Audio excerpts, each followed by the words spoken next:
New documents from Facebook employees show the internal frustration stemming from the January 6th insurrection.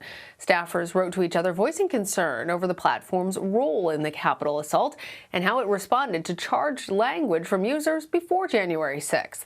This all echoes the message from Facebook employee turned whistleblower Frances Haugen.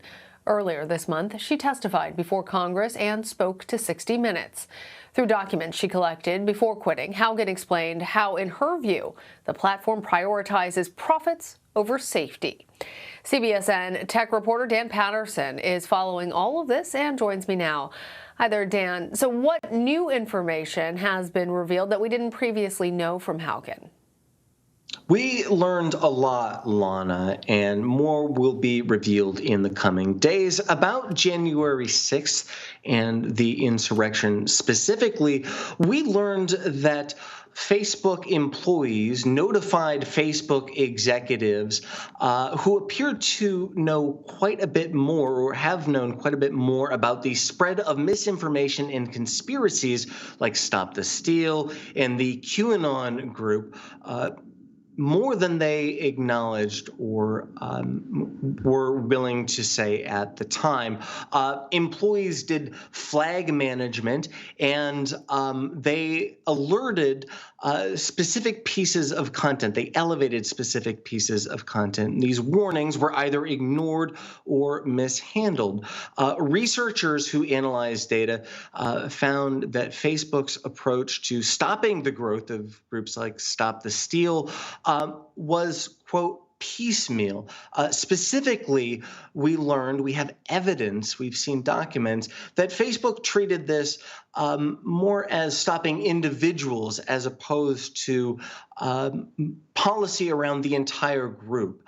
And we learned additionally that while the while Facebook has policies around coordinated inauthentic activity, they didn't have or don't have policies around coordinated authentic activity, meaning groups around Stop the Steal and QAnon who might be spreading misinformation but are doing it authentically because they are real actors and not fake.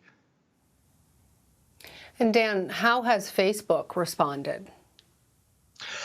Well, Facebook has been prodding media organizations for several weeks since the Haugen interview on 60 Minutes, trying to learn what she might have shared with the Wall Street Journal, CBS News, and others. We reached out to Facebook with a series of questions, and the company did respond. In fact, they have sent so much information that we're still kind of parsing the details on what Facebook is responding to specifically, because there are so many documents to review. Facebook has kind of taken a very particular and specific approach to responding to allegations. So we will learn more and we'll share more in the future about what Facebook has to say about the Frances Haugen revelations. So, Dan, what do these new leaks combined with the whistleblower testimony really tell us about the state of internal affairs at Facebook? Well, what we have learned is that the rank and file employees, and especially those on content moderation teams, did flag and make aware to management content that they found problematic or troubling. And we have found that management appear to have ignored those warnings at key periods of time specifically.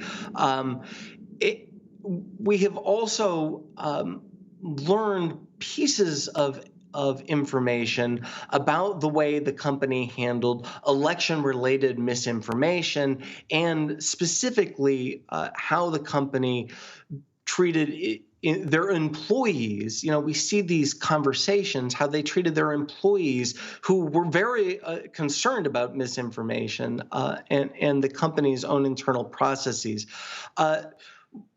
We see a company that is almost divided. It has management and business concerns, and it has rank and file who are apparently concerned about the types of content that do proliferate on the platform.